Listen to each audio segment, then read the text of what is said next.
Mais en tant que Katangais, je suis personnellement très touché par les messages de haine, les messages de violence qui sont lancés par certains leaders katangais qui, du reste, s'estiment être victimes ou estiment que leur candidat ou leur leader est victime peut-être de la publication des résultats partiels par la CENI.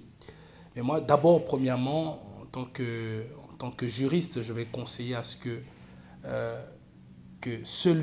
toute personne qui s'estime être victime de cela, qu'elle saisisse la Cour constitutionnelle. C'est-à-dire, nous sommes dans un jeu démocratique. La démocratie a ses valeurs.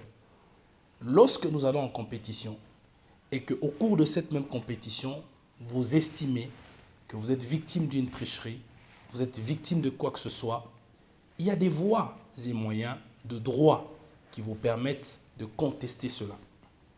Et c'est le cas aujourd'hui. Si l'un des candidats estime qu'il est victime, si l'un des candidats estime que les résultats partiels publiés par la CENI ne sont pas conformes peut-être à ses attentes ou ne sont pas conformes à ses PV, c'est très simple. Le candidat peut saisir la Cour constitutionnelle.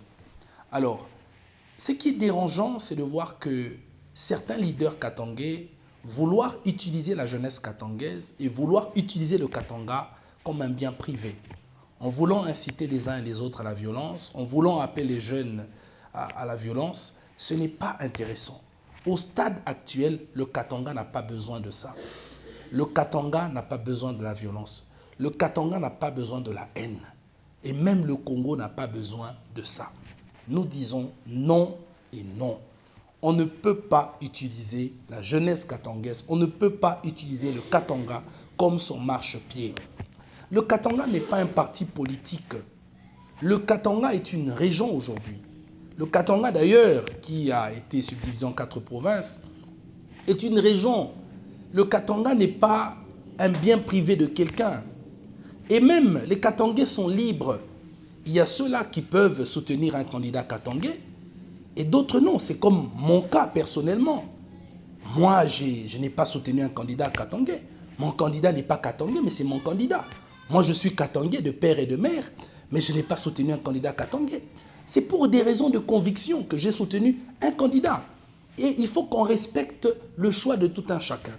On ne peut pas appeler toute une région, tout un espace, de s'élever, d'aller se battre jusqu'au sacrifice suprême parce que ses intérêts politiques sont mis en mal.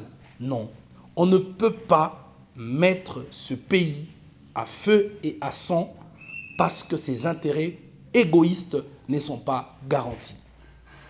Et je voudrais profiter de cette occasion pour dire à la jeunesse que nous ne pouvons pas nous laisser manipuler. Nous ne pouvons pas accepter de se faire manipuler par des politiciens en mal de positionnement.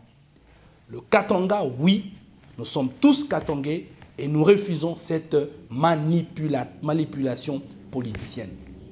Que ceux qui veulent marcher, qui demandent à leurs enfants, qui demandent à leurs proches d'aller le faire. Ce n'est pas parce que vous êtes en mal de positionnement que vous voulez demander aux jeunes Katangais, aux Katangais d'aller sur la rue. Je voudrais appeler la jeunesse à la conscience. Nous devons être conscients. Nous devons être vigilants. Nous ne devons pas nous laisser manipuler par ces politiciens. Je vous dis, ils sont en train de faire toutes ces choses pour leurs propres intérêts. Je pose encore la question. Lorsque tous ces leaders étaient au pouvoir, quand est-ce qu'ils ont invité les Katanga? Quand est-ce qu'ils ont invité les Katangais, les jeunes Katangais, à venir participer au pouvoir? Ils ne l'ont pas fait. Ils n'ont été là que pour leurs intérêts égoïstes, pour leurs enfants et pour leurs proches. Ils nous ont abandonnés. Et cette fois-ci, ils veulent nous demander d'aller sur la rue pour leurs propres intérêts. Non et non. Le Katanga n'a pas besoin de ça. J'appelle les jeunes du Katanga et de toute la République démocratique du Congo à l'unité. Nous devons bannir les antivaleurs. Nous devons bannir la haine. Nous devons bannir l'esprit séparatiste. Nous devons bannir le tribalisme, mais nous devons privilégier la paix.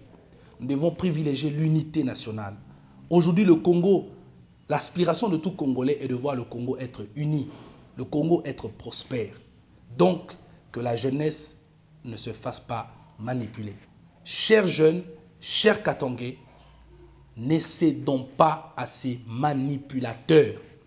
Ne cédons pas aux manipulations des politiciens. Nous devons être vigilants et faire attention. Nous ne pouvons pas détruire notre province, nous ne pouvons pas détruire notre avenir à cause de leurs intérêts égoïstes.